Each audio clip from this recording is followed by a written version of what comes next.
Hello, everyone. Welcome to our webinar on shared reading, good first teaching for all pre-K, kindergarten, and first grade readers.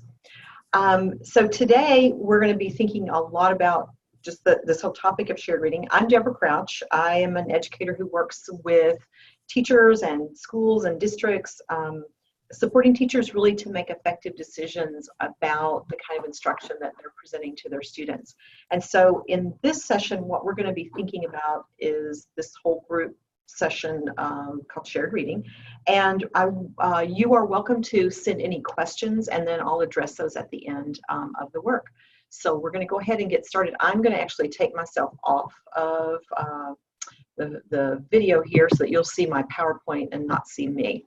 So we have four big ideas that we're going to focus on today in shared reading. One of the big ideas that we'll think about is the purpose of shared reading in a rich thinking and talking curriculum. We're going to think about the role of repeated readings in shared reading so that we can think about how we develop and expand language for students. We'll think about what we look for when we're choosing texts to have really engaging and thoughtful shared reading.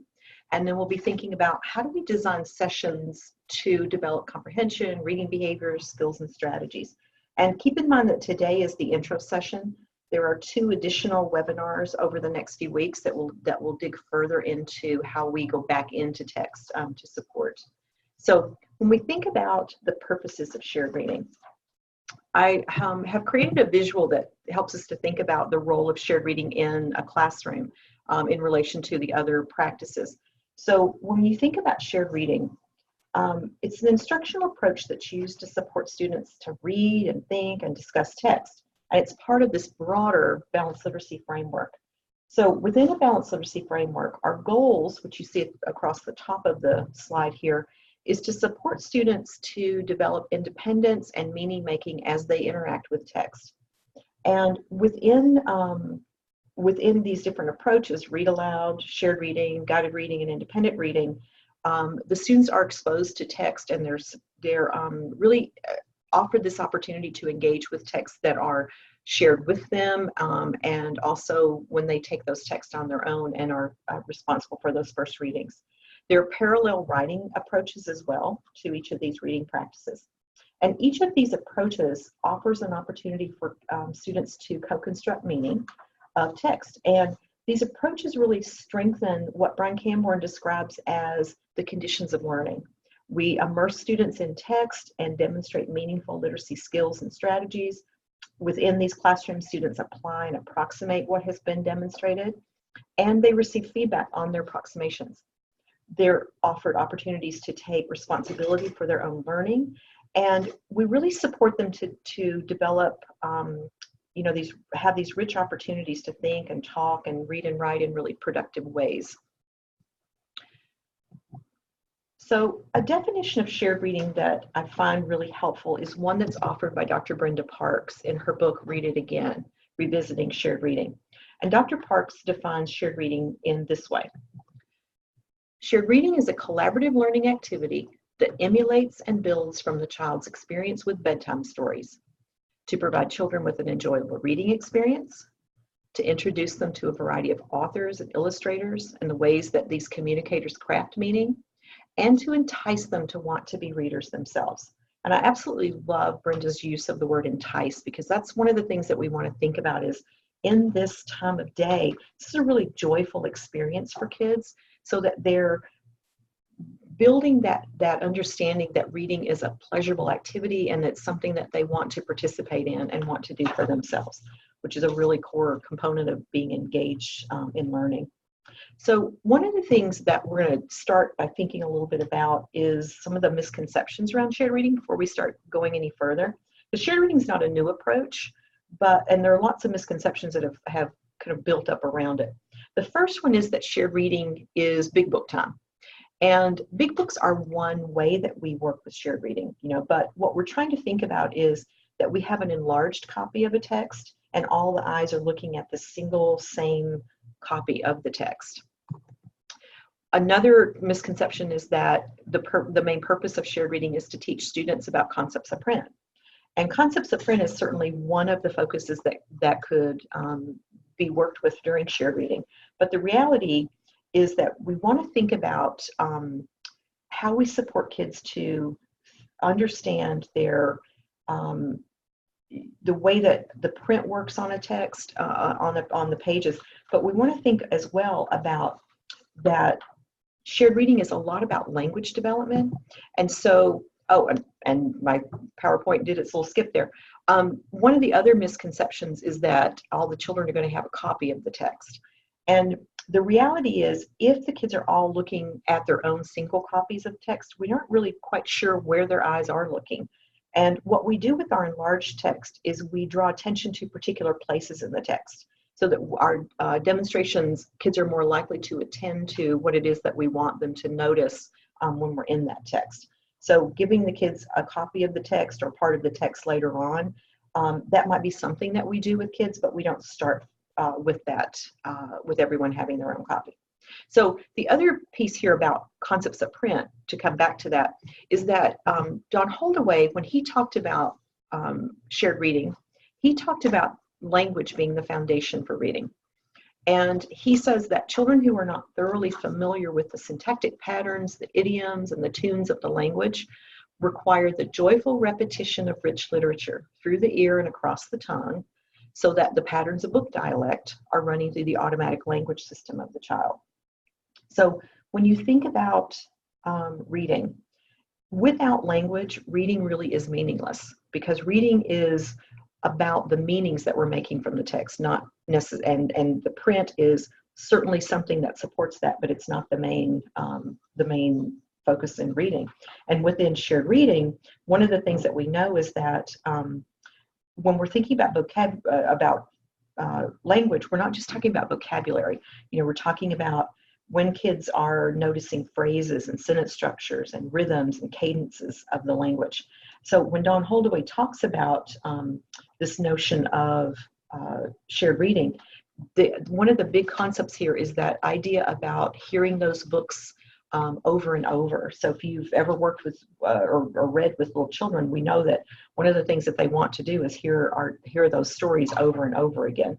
So when they are understanding text through this, they're developing that notion of syntactic system and how the texts sound, and they learn to think about that texts say things in multiple ways, and that text language is different from spoken language. That's a really big concept for children to understand. And all this is not to say that we don't have a focus on meaning or on the words or the sounds or the letters in shared reading. But one of the things that we want to think about is that we want to help kids notice intentionally how the texts work. And so they'll notice at the text level, at the sentence level, as well as at the print level. Another misconception is that all children join in on the first reading of the text. And one of the things that I keep coming back to as well is that reading is something that happens in the brain. It's not what happens with the voice. And we expect children in the first readings to join in on the collaborative thinking as the class reads and thinks together on the first read. But they may or may not join in on the oral reading that happens. We invite them to come into that oral reading as they feel comfortable. And that's going to occur in different places and different readings for different students. So some texts really invite kids to come in early. They'll have early participation when there's a lot of rhyme or rhythm or repetition. Kids can come in fairly early in that reading of the text. In other texts, they're going to need more exposures to the text before they'll feel comfortable joining in. But eventually, the goal is that through multiple readings, the children are able to join in and read the text for themselves. One last misconception is that every book has a 5-day plan. So when shared reading was first introduced to the teachers here in the United States, I was one of those teachers. The only model for what shared reading instruction came through the lesson plans that accompanied the shared reading materials. And lesson plans, they're inherently linear and procedural. So in order to get across the notion that each of those texts was used in a multiple way, in multiple days, the 5-day lesson plan kind of became the norm. And so what it led to was we teachers would start a book on Monday and we would finish it on Friday. What we know now is that the books really need to progress through a process of use. They become more familiar with each reading. and they enable deeper understandings. One of the ideas that we're going to talk a lot about today, though, is that we want to keep books sort of, I almost think of it as keeping them in play, so that throughout the year I can come back to those books as a teacher and support the kids to go deeper with the text and use it to share examples of literacy skills and strategies that maybe the kids weren't at that place in their own learning when we used the book before. But what that's going to look like is not going to be a Monday through Friday structure anymore. But we'll talk some more about that in a bit. So first thing, let's take a look at some kids as they are reading. So we're going to see we're going to see a shared reading lesson with some kindergarten kids. These students are from Kimbrough Elementary School. That's a school here in San Diego Unified School District. And the school is, it's 100% free and reduced lunch. And there are a lot of English learners in this class, as you'll see in this video. This was filmed in June at the end of the school year for the students. So they had quite a good bulk of their kindergarten year under their belt. So just to note that the video that you're seeing in this webinar and in the other webinars are available for anybody who wants to take a look at them. You go to Okapi's website and you click on Teacher Talk. And Teacher Talk has all of the videos there as well. And my favorite part of the whole Okapi website is that you don't have to have any passwords to get to those videos, which always makes it easier to get to. The kids that you see here, this is going to be their very first time seeing this book. So the book that you'll see the kids using is called Which Pet is Best? This is an opinion text. And in this book, the children share what they feel is the best pet for them and the reason they think that it's the best pet for them. What they also share is which pet they think would not be a good pet for them and give their reasons for that as well. So let me show you a couple of the pages that you'll see the kids reading and hearing. Fish are the best pets. They're fun to watch and they are very quiet. On the next page, I don't like fish. They're slimy and slippery and you cannot play with them. I think birds are the best pets. I have a pet bird. She can say hello. Birds are okay as pets, but you cannot hug a bird. So you'll see there's a pattern and a rhythm that gets into this, but one of the things I really appreciate about this book is that it doesn't present things in with patterned language, so you can learn lots of different ways of sharing your own thinking. So as you're watching the video, be thinking about what does this first reading of the text look like, sound like, and feel like? What's it like for the students? What's it like for the teacher?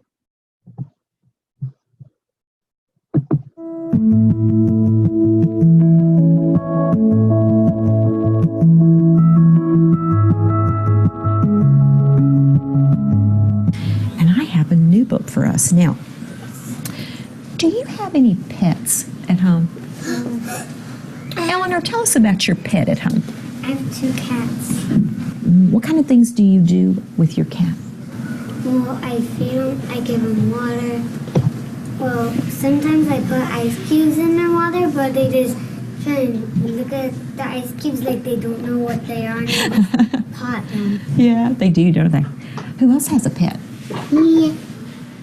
Samantha, you have a pet at home? Tell us about your pet. I like to do tricks with my pet. What pet do you have? Dogs. You have a dog. Ooh, what kind of tricks does your dog like to do? He likes to roll over. Oh, fun when they do that, yep. Now, we have dogs, cats. What other animals can be pets? Juan, what other animals? Fish. Fish can be pets. What else could be a pet, Cindy? A rabbit. A rabbit. What about you, Santiago? What else could be in our pets list? A puppy. Could be. I'm going to change our question. Are you ready? What animals could not be pets? Bird. Snakes. What do you think, Astrid? Lions. A lion doesn't make a good pet because they're kind of a wild animal, aren't they? What do you think, Larissa? What animal could not be a pet? A horse. A horse. Could people have a horse as a pet? You can ride a horse. In this book that we have today, take a look right here. It's called Which Pet is Best? In this book, we're going to meet lots of kids, and they're going to talk about what animals they think are good pets and why they think that animal's not a good pet. So they're going to give us their opinion on different pets. All right? So let's go in and let's see what we're going to find. What pets do you think, before we even look in the book, what pets do you think will be there? Kitty. There's a fish Doggy. and a kitty, a rabbit, Uh-huh. and a little hamster. Yeah. Do you think those would be good pets? Yeah. We'll see if all the kids think that. Some kids may think that, and some kids might not think that. And we'll hear their reasons for why they think that. Which pet is best? What pet does this boy have? Dog. Puppy. Got himself a dog or a puppy. Fish are the best pets. They are fun to watch, and they are very quiet. That's what this girl thinks. So these words are what she thinks. So now let's read for this girl. I don't like fish. They are slimy and slippery, and you cannot play with them. Yeah. So you notice this girl, she tells us why she thinks that fish are a good pet, and this girl tells us why she thinks that fish are not a good pet. Okay? So let's go in and let's look at the next part. What pet do you think they're going to talk about here? A bird, yeah. I think birds are the best pets. I have a pet bird. She can say hello. What's the bird? Parrot. Me too, I got bird too. Me too. Me too. Yeah. That would be a nice little bird, huh? Let's see what this girl thinks. Birds are okay as pets, but you cannot hug a bird. So this girl thinks that birds are a good pet. This girl thinks that birds are not a good pet, and they tell us their reasons. A dog. Think for a moment. What pet do you like the best? Oh, I like turtles. take a minute and turn to your partner. Which pet do you think is best, and why? Tell your partner. Little ones. Tell your partner. Tell your partner. Go ahead and turn back to me. Folks, Delilah, which pet do you think is the best pet, and why? The parrot. So you think the parrot's the best pet? Can you tell us why you think it's the best pet? Because I can play with it. Delilah, which do you think is not the best pet? The dog. Can you tell us why you think that the dog wouldn't be a good pet for you? The dog's a lot and it's noisy. Ah. Chelsea, can you tell us which pet you think would be the best pet? A rabbit. Tell us why you think the rabbit would be the best pet. Because he helps. Oh, that would be fun to see.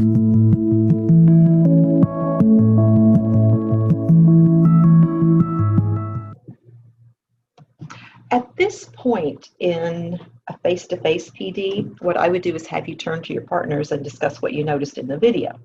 But since I can't do that, I'm just going to share with you some of the things that I always think about as I watch this video.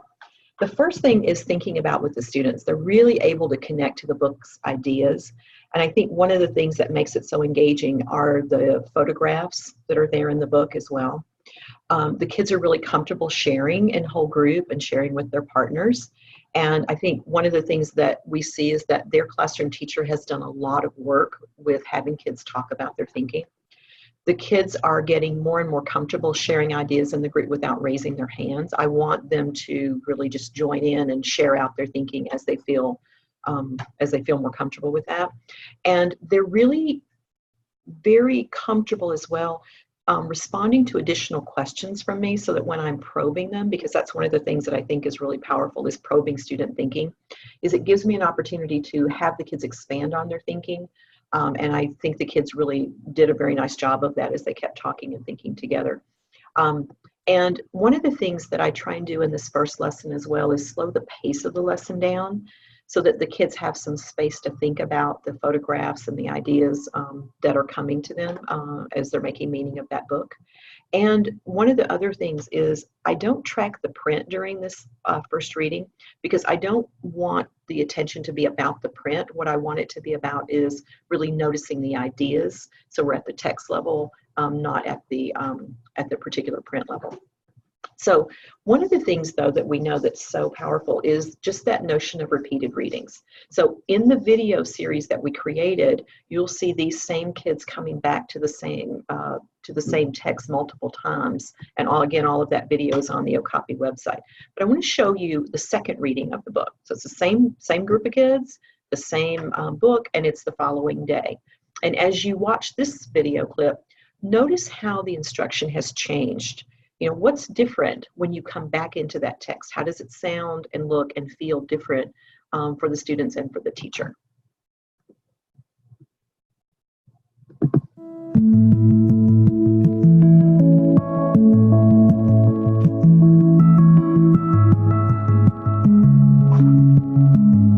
Today what we're going to do is read our book again, all right?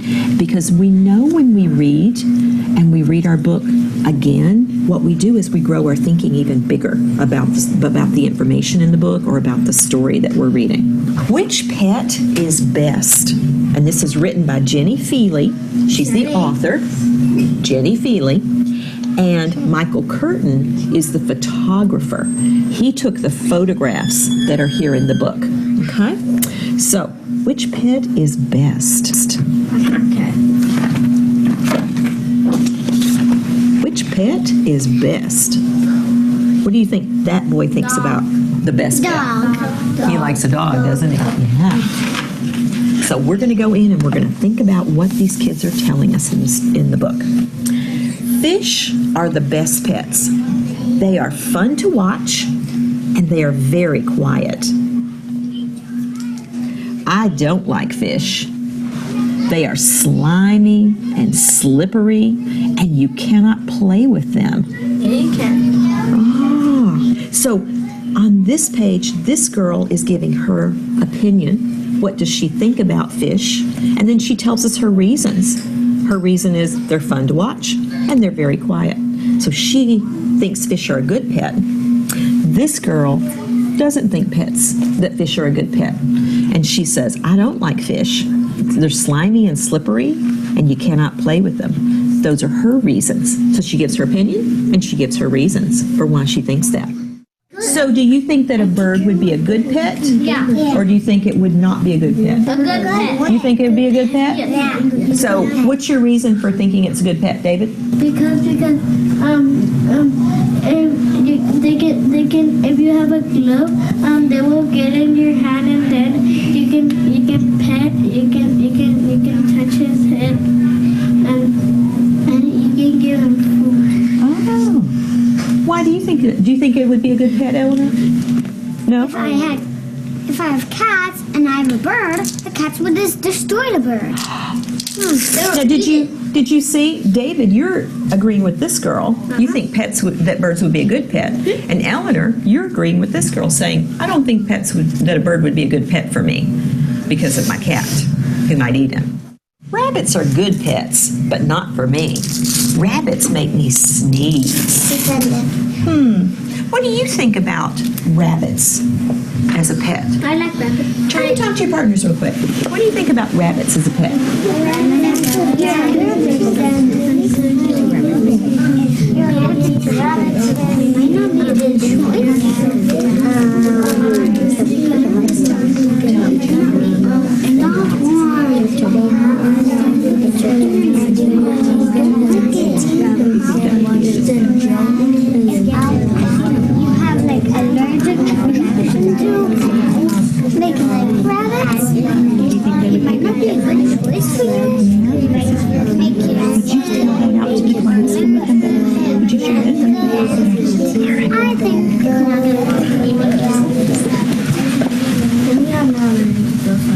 Did you finish your thought with your partner? Yeah. Okay, so don't leave your partner hanging in your thinking. So what do you all think? Do you think that rabbits would be a good pet for you or not? Enrique, what did you tell your partner? That rabbits are fluffy. And you think they would be a good pet? Okay. What do you think, Gavin? They make you sneeze. Do you think they would be a good pet? No, so you're agreeing with this boy, and Enrique's thinking like this girl. Could you think it would be a good pet? And you gave your reasons. We all think that our pet is the best. Which pet do you like the best? Cat. The cat. Turn and talk to your partners. Tell your partners what you think is the best pet and why. So again, if this were a live face-to-face PD, I would have you turn to your partners. But we want to think about what we notice in this second reading. So one of the things that really I think I notice a lot in here is that the children really are sharing a lot more extended thinking about the text. They do that both in their partnerships and in the whole group. And turn to your partner is just so easily and fully realized for these students. It's just a way of living in their classrooms. And one of the things I think that's really key is that they're noticing their own thinking and how it's connecting to the book. And again, through the probing that I'm doing with the students, I'm giving them the opportunity to expand on their thinking and let me help to think with them about how their ideas are connecting to the book. I track the print here. And one thing to just know about this, their teacher had shared with me that all of the students had one-to-one match. So rather than tracking word by word, as I would do at the beginning of kindergarten year, I just track smoothly under the print so that the kids are seeing that, just noticing that, that fluent phrasing as we go along. I use academic language connected to the genres, so opinion and reasons are really big vocabulary that I want to use because I want the kids to begin thinking in that way. And I want to really, again, draw the attention to the ideas in the book with them, but also help them to understand how their thinking is relating to the ideas that are there in the book. And when you're thinking about shared reading, a book is going to go through a process from first readings to second readings to returning to the book. And this is going to happen over time. So first readings, those are those times when we're trying to get a book to be introduced to the kids. And our whole goal with this approach is that we want that book to become a familiar read to kids so that they know that book really, really well. So the first reading is going to be focused mostly on meaning, because what we want to think about with kids is, what is this book about? How does it work? Getting the kids the opportunity to think about the ideas. Then we come back in, and this is probably on a second day, coming back in and doing more work with meaning, talking more about, as you notice, we did more stop and talks in that second reading. In the first reading, I just read the book all the way through, and we didn't talk a lot about it until the end of the book. And then in the second reading, we stopped along the way. One of the reasons to think about doing that is that because a lot of these shared reading books have rhyme and rhythm and repetition, we want to give the kids a chance just to experience that. And if we stop along the way, they may not really notice and experience that on that first reading. And all of that rhyme and rhythm and repetition and pattern is going to support the kids to be able to come into the text earlier. And so we want to continue into noticing those things. So then once the text has had those first 2 to 3 days of reading the text and rereading the text, now we'll think of that book as familiar. And so we'll start doing returns to the book. Those returns could be phonemic awareness and phonics, word study.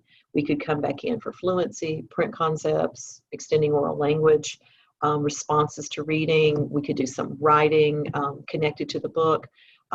We may want to put that book into an audio assisted reading where the kids are able to experience the book being read to them. And then also dramatizing and doing innovations on text.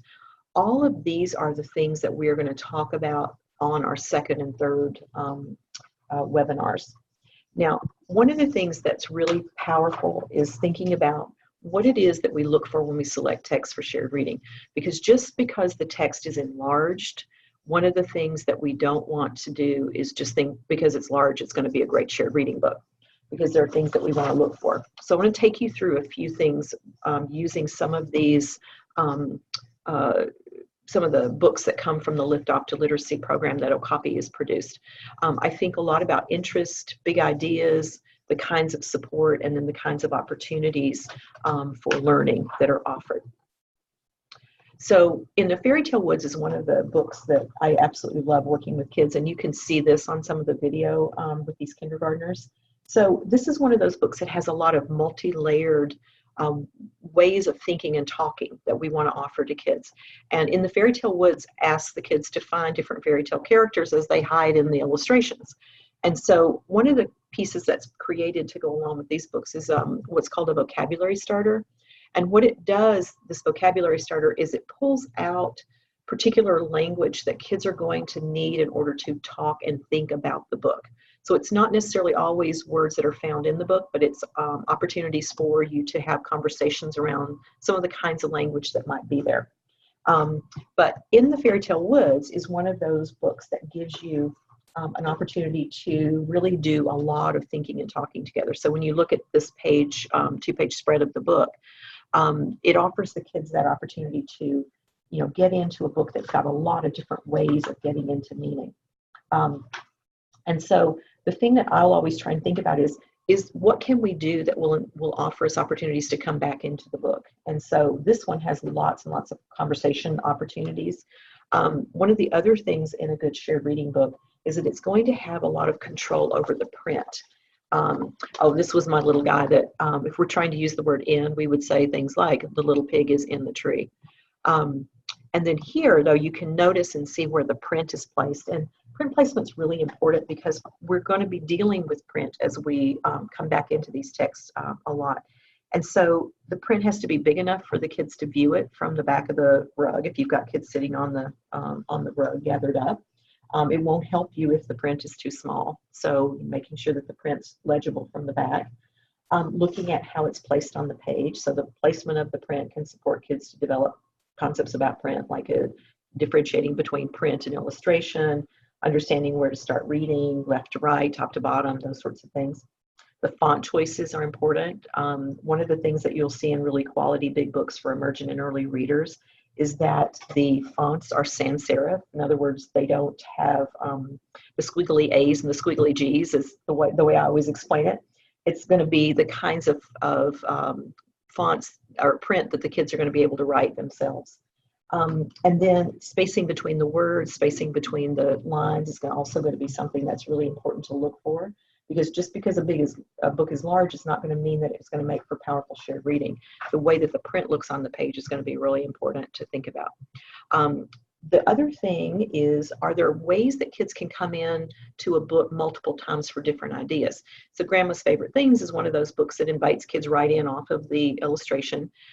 This book is about Grandpa and the granddaughter going to shop for Grandma's favorite things. And as we find out through the book, Grandpa suggests some things, but apparently the granddaughter knows the grandma just a little bit more, and so they suggest different things. And so you come into the pages, and each of the pages will offer an opportunity to focus on different items that are sold in that store, but lo and behold, they all begin with the same beginning letter. And so we've got pancakes, pies, and pasta, pizza, pepperoni, plenty of pickles. But one of the things that has happened in this book is there's a lot of layering within the illustration so that kids have other things to find and discover.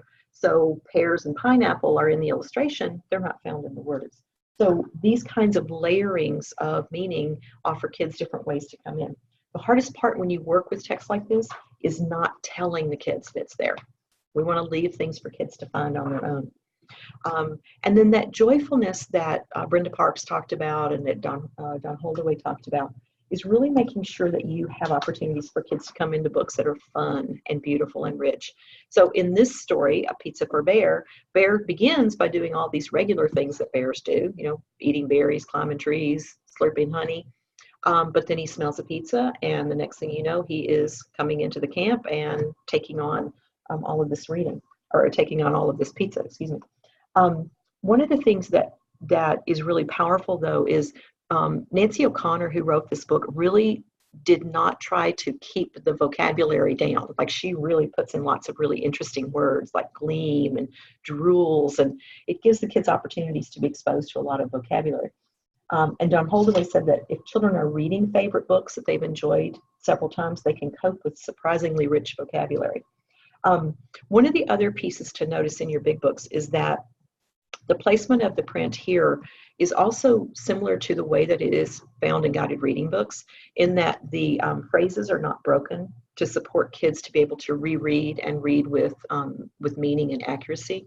So his mouth drools, there was space to put the word with on that line, but because with great big drips is a phrase, that's kept together on the same line. So those are These are all those different elements that you want to look at when you're looking at shared reading books and thinking about how they're going to be really something that you can use to support your kids.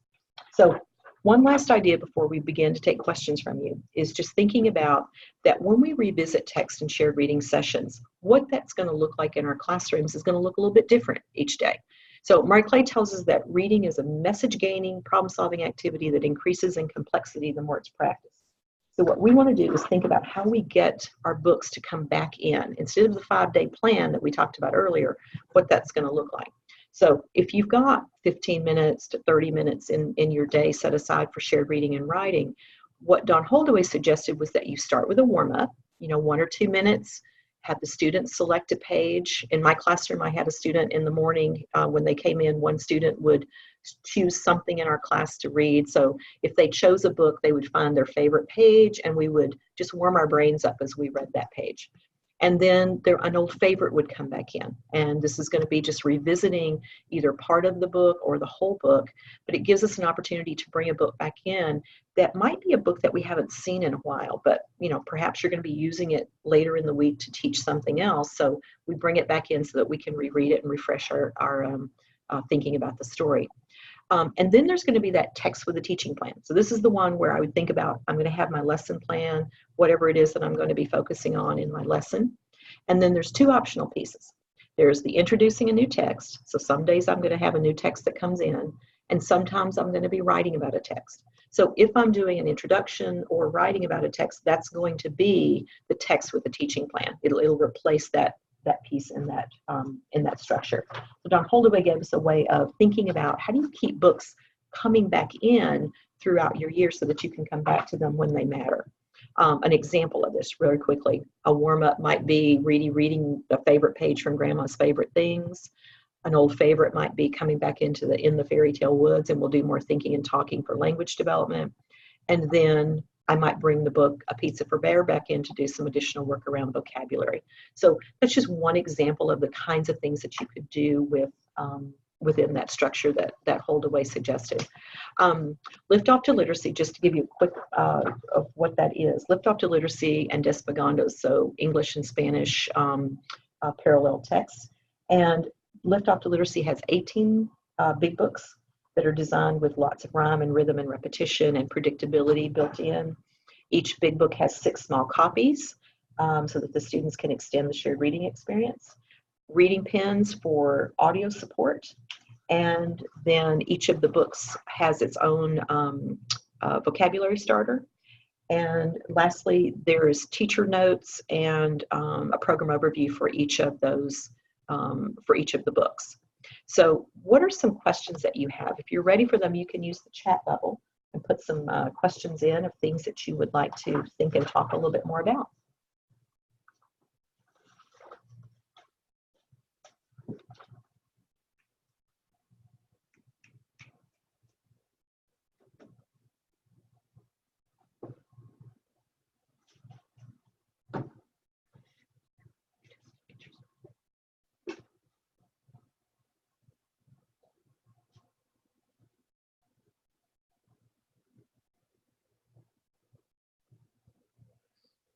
So it looks like it's a tired end of the day group that I've got out there on the line. So think about any things that you have, and you can send us questions even after the webinar's over.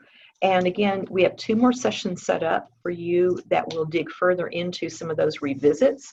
The first one is going to be on the next one, number 2, is on November 25th. And the 3rd one will be on December 9th. So we hope that you can join us. And I'll leave you with one last little word of wisdom for Peter Johnston. Thinking well together leads to thinking well alone. Thank you for joining us and thinking well with us together. And enjoy shared reading with your students.